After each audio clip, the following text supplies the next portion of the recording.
This is the Brand Gravity Show, where we explore the intersection between branding and psychology. I'm your host, Kaye Putnam, psychology-driven brand strategist.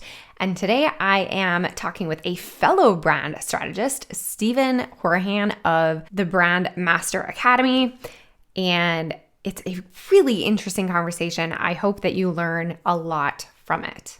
I've personally been watching Stephen's rise on YouTube and have been so impressed with the quality of education that he's putting out into the market. And I knew that I wanted to have him on the show that he could share his perspective on this branding equation. Stephen Houraghan is a brand strategist, consultant, and the CEO and founder of the Brand Master Academy and the host of the Brand Master podcast. He shared his ideas on branding and marketing for publications such as HubSpot, Marketo, Creative Block, Design Taxi, and has appeared on industry podcasts such as Just Branding, Brand Design Masters, Logo Geek, and Brand Tuned. Today, he shares these proprietary systems, knowledge, and experience in business, branding, and marketing to tens of thousands of students and followers through the Brand Master Academy programs, the Brand Master podcast, and the Academy YouTube channel. He's also working on growing his brand strategy community. Stephen has helped tens of thousands of students and followers to transform their businesses and multiply their revenues by leveraging brand strategy systems, processes, and tools he provides through his teaching and programs. It's always fun to geek out with a fellow brand strategist, and we have our own way of I think we each have our own way of explaining and illuminating different concepts in different ways. So I'm thrilled to bring Stephen to you so that you can hear his perspective and learn from him as well.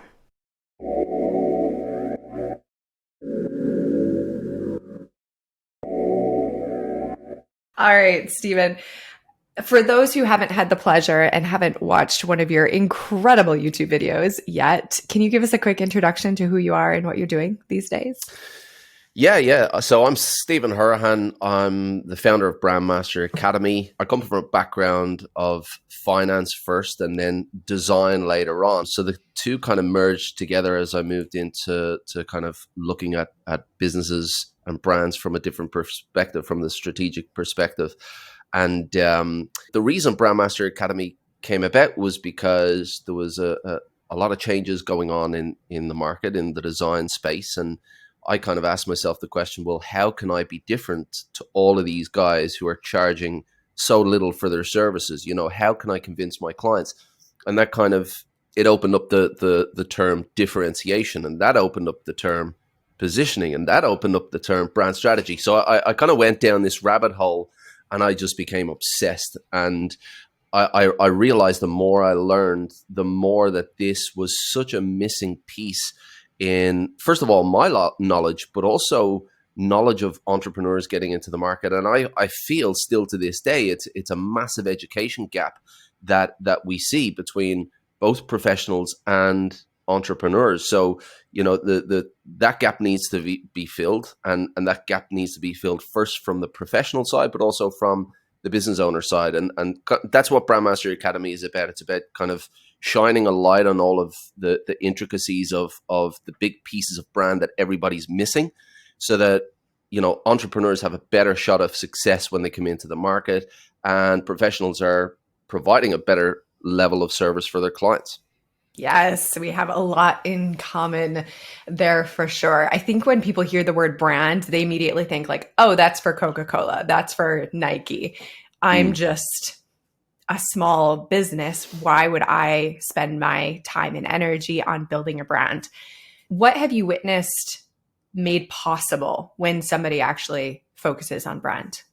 First and foremost, it's clarity. That word comes back to me time and again. So clarity is pretty much what we do as brand builders. That is the core focus, because first of all, we're providing clarity to the brand builders and business leaders themselves, because if they don't know why their customers should choose them, how are their customers going to know?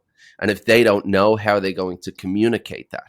So first of all, getting clarity internally within the brand to really identify, well, okay, we've got a product and a service, and it's a legitimate product or service that solves an actual problem, but so do other businesses. and so do other businesses in a very similar way. What are we going to say to our customers that is different? So giving them that clarity as to their position in the market, how they're going to show up. And then we kind of get into the human side of it as well. Okay, you know what your position is, you know how you're different, but how are you going to communicate that? What way are you going to show up? What attributes are you going to display? How are you going to talk? Are you going to be quite formal, or are you going to be quite playful or cheeky or bold? These are all really important elements that we need clarity on before we go to the market. And if you have clarity as a business owner or a brand builder, then you go into the market with that clarity. Then the market has clarity as to where you sit in the market and how you can help them as well. So it's clarity all around, starting from within and then using that to communicate with it. 100%. Clarity creates confidence, and all sales are a transfer of that confidence, a transfer of trust. And if you don't have that clarity, it can be really difficult to show up in your full power or in your full potential. I love that. 100%. And like what you said there, it's the transfer of that clarity, and from that clarity comes trust, and from that trust comes the transfer of actual dollars, and that's where the transaction is. So we kind of reverse engineer that. A lot of people go into the market, especially entrepreneurs coming into the market for the first time, solopreneurs.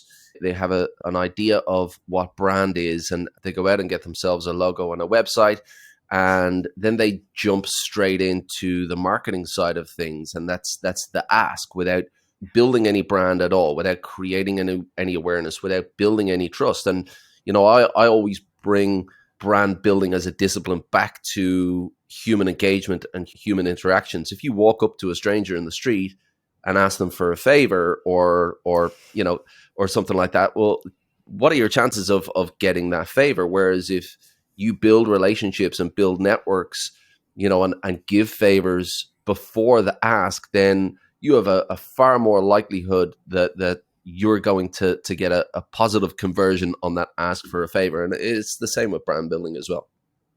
That's such a great metaphor. I'm so curious. So you said that you approached business from a finance perspective. Do you still look at building brands from that perspective, or have you flipped your perspective when it comes to building brands? I still keep that in my back pocket, and I really, I've taken a lot, and I'm a big believer that, the way careers advance today is so different to the way they used to advance, 20, 30, 40 years ago. Back then you got a job, you stayed in your lane and you did whatever. Now people change, and people have the freedom to be able to decide, okay, well, I kind of fell into this career. I was told to go to uni and to get this degree and to kind of go down this road, but I'm actually kind of not liking the path that I'm on. Let me switch the path. But just because you take a different path doesn't mean that the lessons that you learned on the previous path are lost and are not relevant.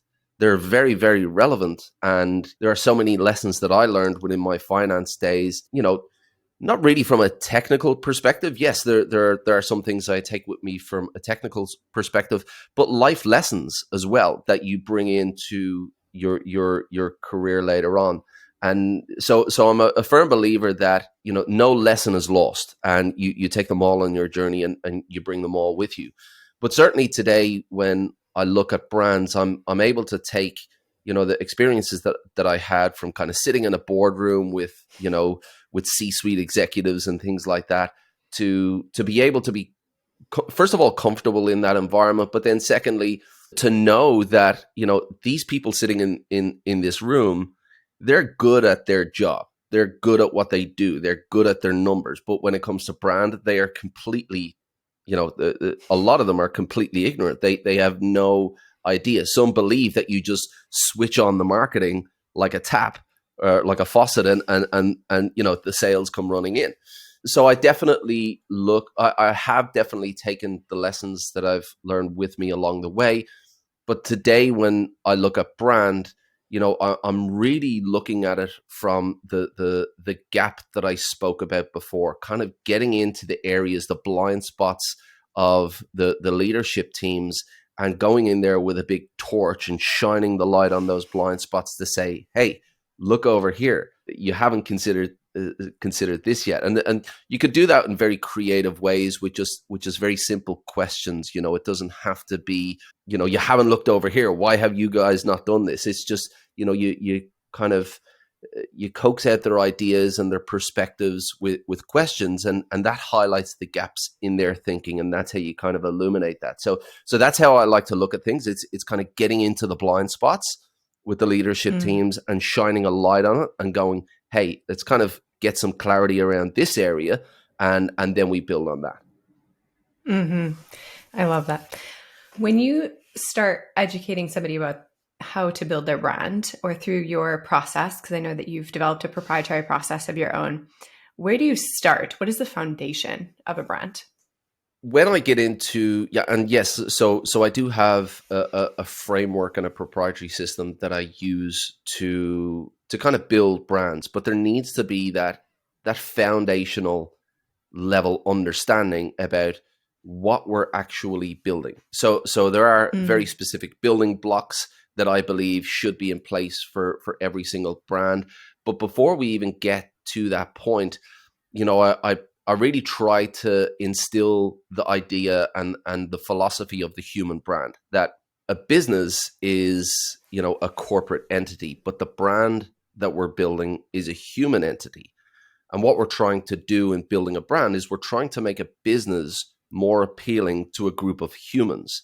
And as humans, we connect with a lot of different things. We connect with certainly people, but we connect with even pets or cars through attributes. And we see ourselves in pets. We see ourselves in other humans. We see ourselves in certain cars or toys or a way of life, a lifestyle. So when you adopt that philosophy that the brand you're building is this human entity, then everything that you do becomes a lot clearer. The steps that you're taking, it's not tick these boxes for the sake of ticking these boxes. We know what we're doing. We're trying to humanize our brand so that when somebody looks at our brand, they see, this is what they believe in. This is where they're going. This is what they're committed to. This is the value that they bring. This is how they speak and communicate. This is their message. This is their story. So all of these things, all of these elements of modern brands today, you can bring them all back to a human. And I find that fascinating, because we start to then deep dive into the area of psychology and, how we actually connect as people, how we have this connection within our DNA to stories and storytelling and where that's come from. So when it comes to kind of sharing my knowledge and passing on my knowledge, and kind of students who come through Brandmaster Academy, the foundation for brand building, it's really giving them that human brand philosophy to start from, so that when they hand over their brand to their clients, their clients are not looking at it going, yeah, I like that logo. Their clients are looking at it going, wow, I really feel connected to this brand. This is a representation of who I am and who we are. And when they have believability in the brand that they're building, then everything becomes so much easier, because they believe in this entity that you've built for them, and that's a win-win all over. Clients walking away happy, feeling connected to this brand that they've built, feeling that it's someone that they can connect with, or someone who can represent them, and then the professional being able to deliver that higher level of service and being able to step away from the technicians who are all about the tactics. And that better level of service obviously comes with higher fees and the ability to kind of grow in a certain direction. I take a lot of comfort that when brands are built on psychology, on what makes them human, those things have been steady for like thousands and thousands of years. You don't have to worry about learning the next algorithm or the next trend so much when you're really sure about how you're connecting to the human psyche. How do you, because I know that you've got like a background in psychology. Don't you have a formal education in psychology? Just like a little teaspoon of it. I got a minor in psychology, but I've been mostly just obsessed with it since for as long as I can remember. But you keyed into some of those aspects already. Like humans connect on emotion. We're emotional about our pets. We're emotional about our cars. We remember stories more than we remember data. And we connect with things that feel human, things that I'm going to butcher this word, but we've amorphosized. Is that the right word? Businesses and brands and elements that make up our identity. So like you said, when we focus on making our brand more human, humans will always connect with that. That's not going to change. So it creates a really high leverage asset. And that's why I kind of feel that some people are kind of give and take when it comes to brand archetypes, for example, because, you know, the Carl Jung kind of theory of archetypes is that there are 12 personalities, but I think people take it too literally that you have to choose the hero and then your copy has to, you know, to have heroic words in it and your images have to have capes and things like that. But I see archetypes as really just the foundation and the starting point, and that allows you to then go off in that kind of direction. So as each slice of the archetype wheel kind of is like this, it continues to go like that, and you can venture out as far as you want and really kind of tap into, okay, well, you know, just because somebody has attributes of the hero or the outlaw archetype, you know, you kind of go down that road and you meet so many different types of people within that segment, and the scope for the different types of personalities that you can create for brands is only limited to the scope of the different personalities that are out there within humans, which, as we all know, is pretty much unlimited. Everybody is different. Everybody who you know has a different personality. Even those who are a little bit similar, they've got quirks that you're able to kind of identify. So yeah, I love geeking out on that and kind of going down that road to be able to connect those dots and create something that does feel like really tangible, really kind of something that you can connect with.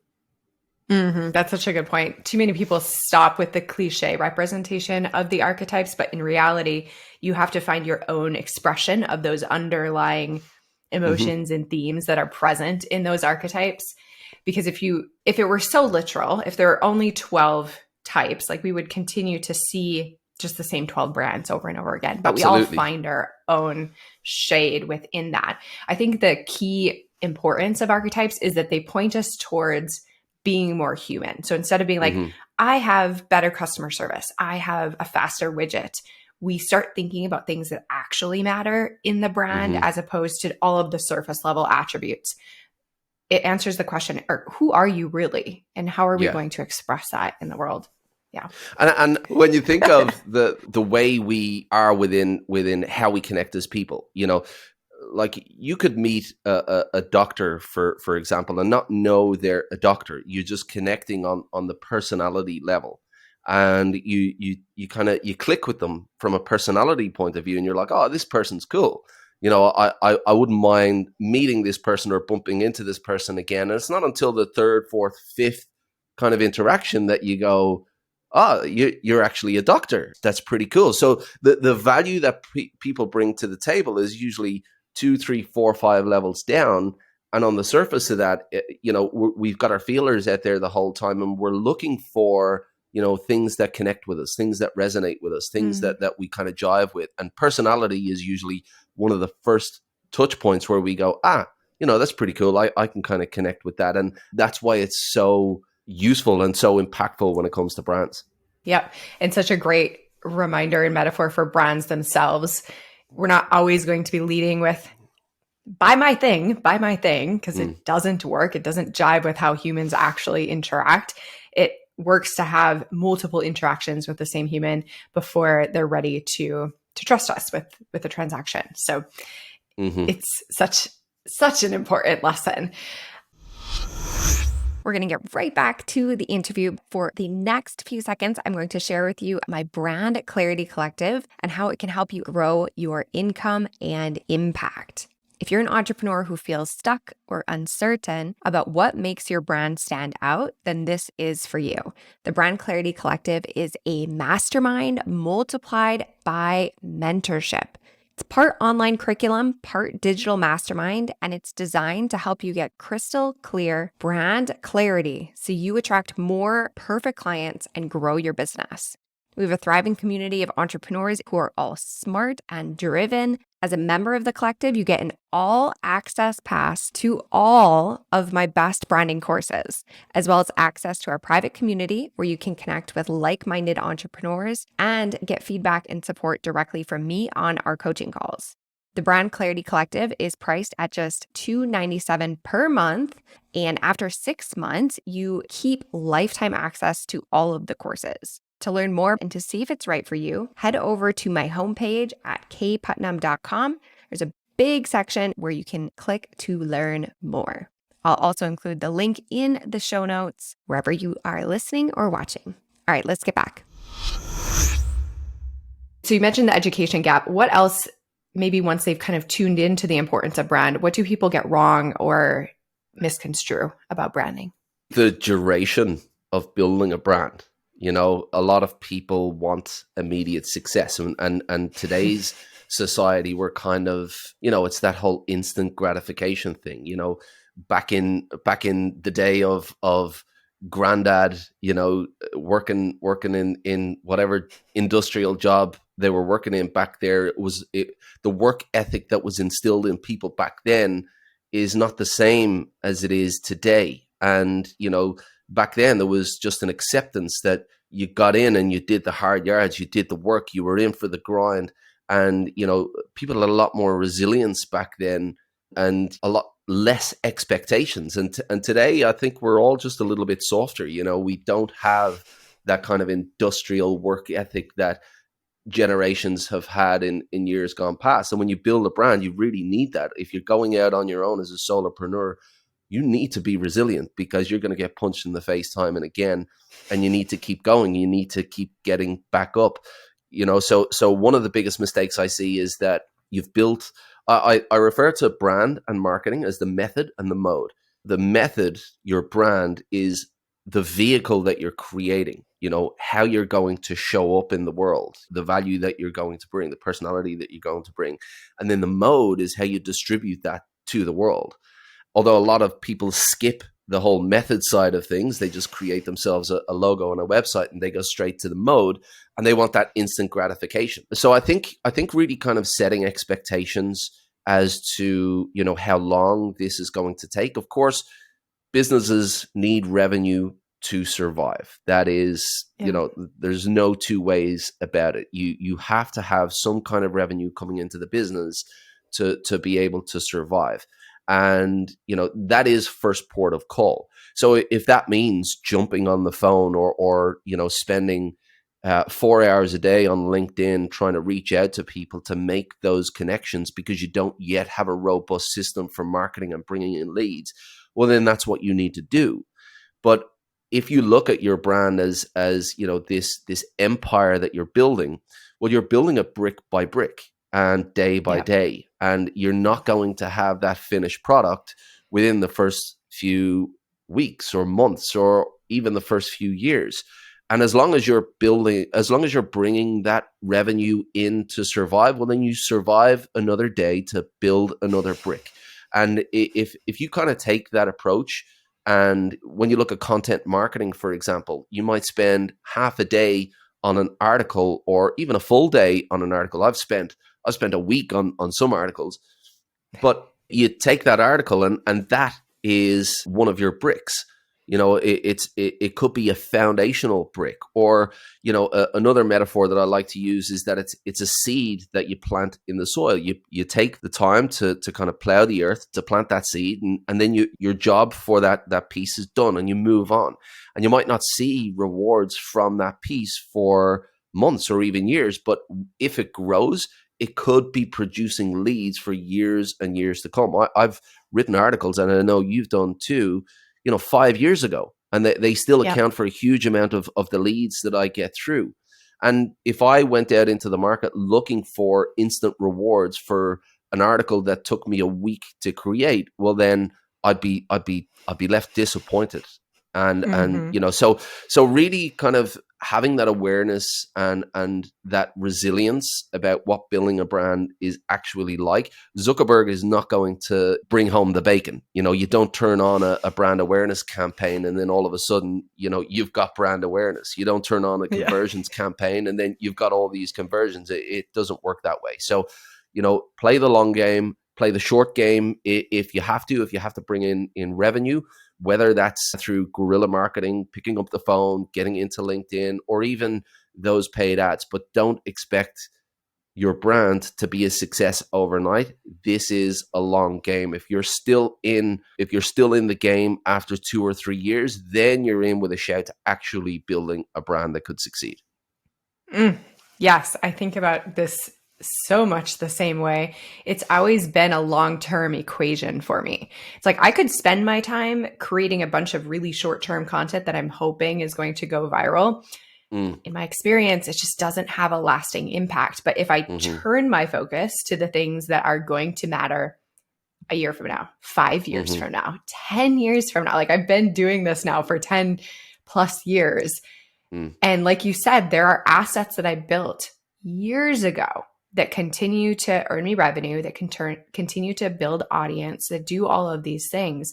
And if I hadn't spent that time back then building my body of work, building my brand, I wouldn't be enjoying the results that I enjoy now. So such a great reminder to stick with it and to focus on the things that actually matter instead of the sexy get rich quick or and I love that.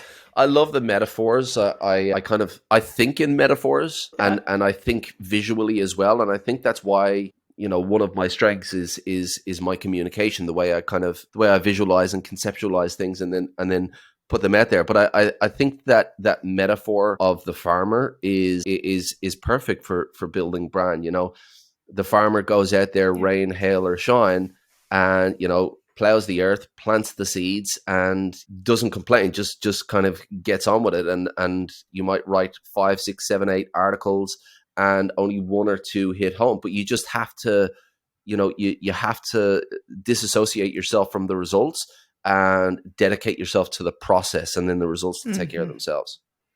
Yeah, I also love metaphors. The one that keeps coming to mind is like you can choose to build a Flintstones like cardboard box vehicle, or you can choose to build a Ferrari. The Ferrari is going to take longer, but it's going to get you more results in the long term. Or even go back to the 3 little pigs. We learn these lessons. We learn these lessons when we're 2, 3, and 4, but they're so relevant in our day-to-day lives. And notice how we're all talking in story and not in stats and data here. I love that. I absolutely love that. Speaking of consistency and showing up day in and day out, you have been a master of consistency on YouTube. How did you build that engine? What has that looked like behind the scenes?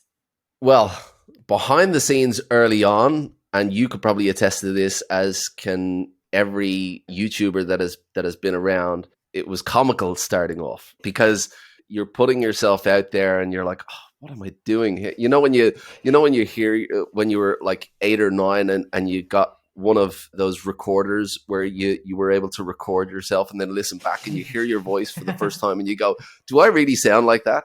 So it was kind of like that starting off, but I kind of adopted, and I had a few different mentors. I was consuming so much back then. Like I read a lot of books, but I kind of leaned on, and this is a really good tip for anybody starting out. If you don't have the confidence yourself, which a lot of people don't starting off, then lean on the confidence of a mentor who is giving you that guidance. And that's what I did. I threw myself into this 90-day challenge that was like create a video every day. It wasn't quite that, and I wasn't quite as regimented as that. I certainly didn't do a video every single day, but it did give me that kind of jumping off point and that foundation to get better. When we do anything for the first time, imposter syndrome kicks in because we're shit at it because we haven't done it before. Exactly.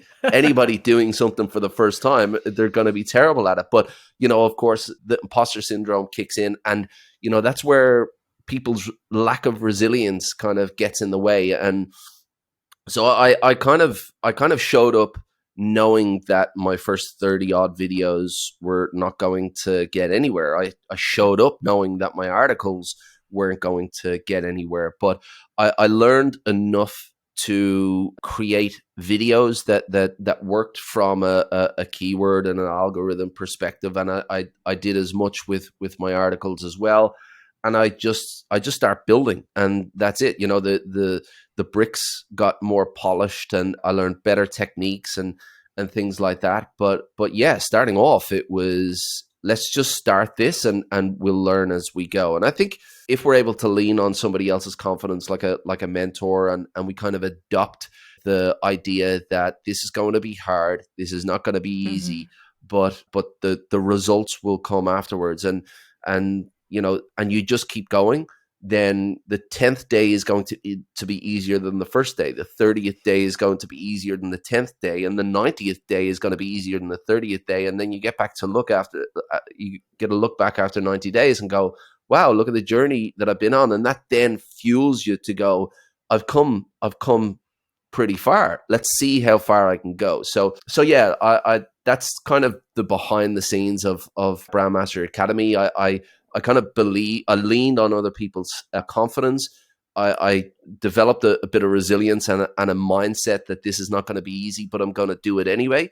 And then I started to look back on where I had come from, and that gave me confidence to keep going. And I'm still looking back, and I'm still keeping going. I love that this conversation has just developed into this conversation around mindset and grit and resilience. Philosophy and yes. I love it. Oh man, such great parallels to brand building in general, but every little thing that we tackle, we don't earn the ability to be good until we put in the reps, until we put in the practice. And a lot of people want to skip that. That would be nice if we could just skip to the finish line. And I think there's an element too where we look at other people doing the things that we want to do, and it looks easier than it is. So when we step into that ourselves, it can feel like an incredible mountain once you finally are standing at the base of it. Like, how am I ever going to do this? There's a saying that I love that I can't remember where I've heard it, but I've always kept it with me. And that is that there's less traffic on the hard road. Everywhere, when you look at, when somebody is starting off for the first time, it's very easy to look at YouTube or look at any market and go, oh my God, like it's so hard to get in there. There are so many competitors and things like that.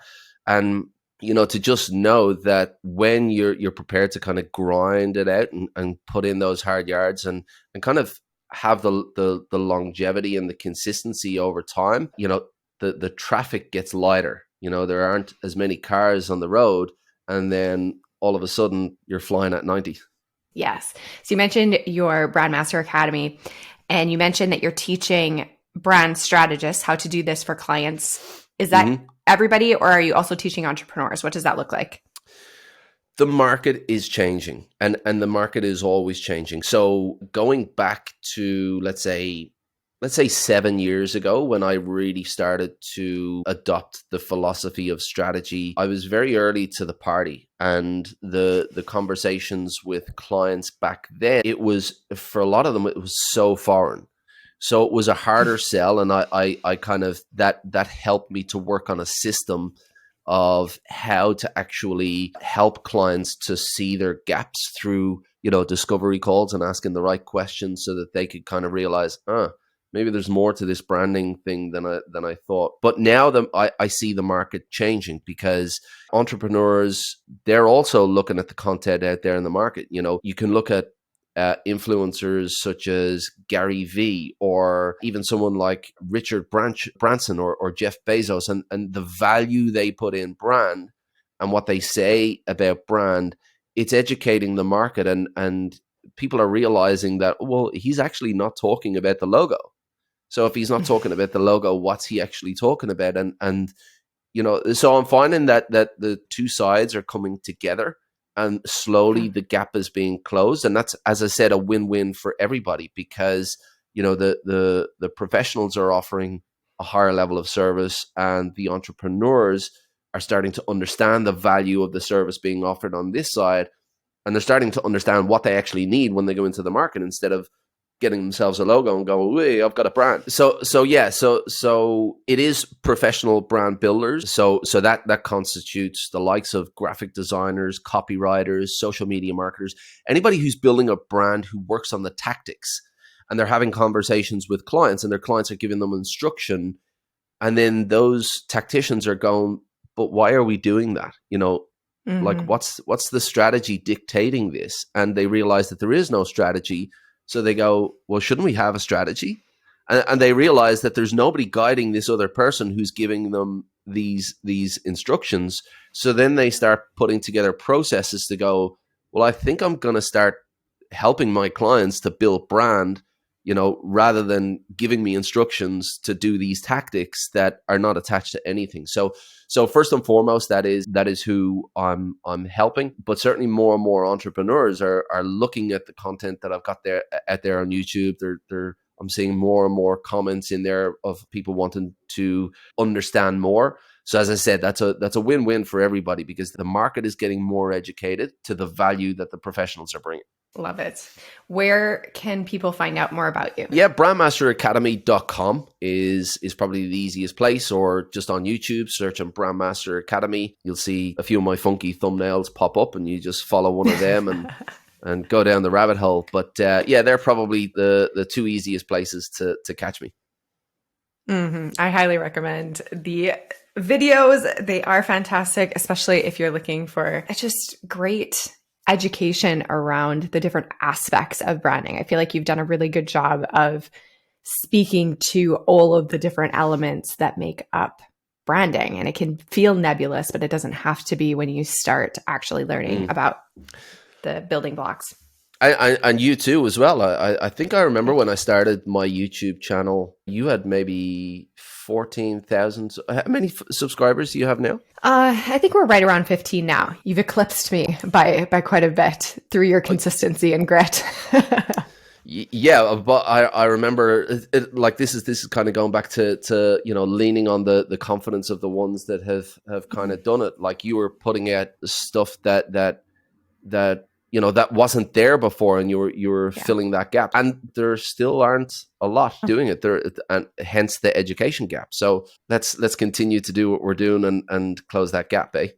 Heck yes. I am so happy whenever somebody else is taking up that torch, because like you said, the more people that understand that this is how businesses work and how brands are built, the better business becomes. It becomes more human. It becomes more empathetic. It becomes more useful and impactful. So I love and then the more mature the market becomes as well, and as the market matures, people start to understand the value of the service that they need, because that has kind of been lost a little bit with what happened, the design markets over the last 10 years or so, with the marketplaces and things like that. So I think kind of closing that gap and helping the market mature, it just improves the market for everyone.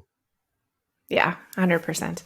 What is next for you in business? What are you excited about? I'm actually looking at building my community a bit more, because I've spent so much time creating content, and I've dedicated so much of my time to that. And it wasn't a downfall, because it's gotten me to where I am. It's gotten the brand to where it is, and I get to look back on that body of work. But now I'm getting to a place where I'm like, I want to have more of a connection to the people coming through and their journeys and where they're going. So I'm looking at creating more of a community base where I'm spending more time with the people that are coming through and that are on that journey. And yeah, there's a couple of things that I'm excited about this year where people getting into that community, they've got access to a whole bunch of tools and education and guidance of where to start and things like that. So it's not just another course that sits, unwatched for as we kind of all do. It's about kind of creating that community. So I'm excited about that and getting to have more of a connection to the names and the profile pictures that I've seen for so long, and kind of getting to know who they are. And I suppose that really brings back that what we've been speaking about throughout the whole thing, which is that human connection. So that's what I'm excited about this year. Love it. Two final questions to wrap us up. One, my audience loves to learn. What has been, you mentioned mentors earlier in our conversation, but either that or something else, what has been your favorite strategy or tactic to learn something new? Strategy or tactic to learn something new. I've got a couple of different avenues. I still read books. I love to read books. I've been devouring audiobooks for years now, but I've really gotten back into reading physical books because I feel that it sinks in more for me, because I think the problem with audiobooks, and not to diss them, I still listen to them, is that, you know, you're doing the dishes, or, you know, you're doing some kind of chore where you're not fully engaged, and I like to highlight things and take notes, and you know, so I'm kind of getting back into books, and I really feel that, you know, if you're able to do that, if you're able to, because picking up a book today seems so foreign when people are addicted to 15-second TikToks, you know. So if you're able to do that, and that's why I like physical books as well, is because you can see what you've put into your mind, and as your bookshelf builds, you're like, yeah, I love that. And you can kind of build on that as well. So I love reading books, but also going out and finding those who have done it before, mentors who are out there in the marketplace. And that's not just in branding for me. For me, it's all facets of branding. So copywriting experts like Brian Kurtz, Eugene Schwartz, and these mentors that have come and gone. If you're able to kind of pick up the best lessons from people who have been there and done it before, you know, it's such an advantage that we have to be able to kind of springboard off that. And of course, YouTube. I still go to YouTube and I have a look around. There's a mentor called Kaye Putnam. I watch her videos from time to time. So that's how it's same as everyone really. But yeah, if you're able to pick up books and kind of devour what the big names have done before us, from Seth Godin to David Acker to Marty Newmeyer, they'll give you a solid foundation. And final question, if you could plant a seed of an idea in everybody who is listening, what would you want them to know? I would like them to know that planting a seed in the mind of somebody as an idea is what branding is. It's what positioning is, because we're bombarded today with so many messages and you know, but if you're able to associate your brand, and I think that's a really, really important word, brand associations. Yeah. And if you're able to align your brand with an idea, you know, a difference, a personality, a who, then you that seed begins to grow in the mind of the audience, and that gives them the ability to find you again. And you know, if you're able to kind of adopt that concept and understand that when you're building a brand, you are planting those seeds in the mind of your audience, and the more consistently you show up to water that seed, the more that will grow into the position that you want to own in their mind. Mic drop. Boom. Love it. Thank you, Stephen, so much. I could have talked for hours and hours. We even went a little over time here just because I love your brain. I love the way that you think. Yes. Geeking about branding is my absolute favorite thing in the world. Thank you so much for being on the show. I appreciate your time. Thank you so much for having me. And I'll see you in the tubes. It was so fun to have the master of metaphor here on the Brand of Gravity podcast. And I hope you enjoyed the conversation.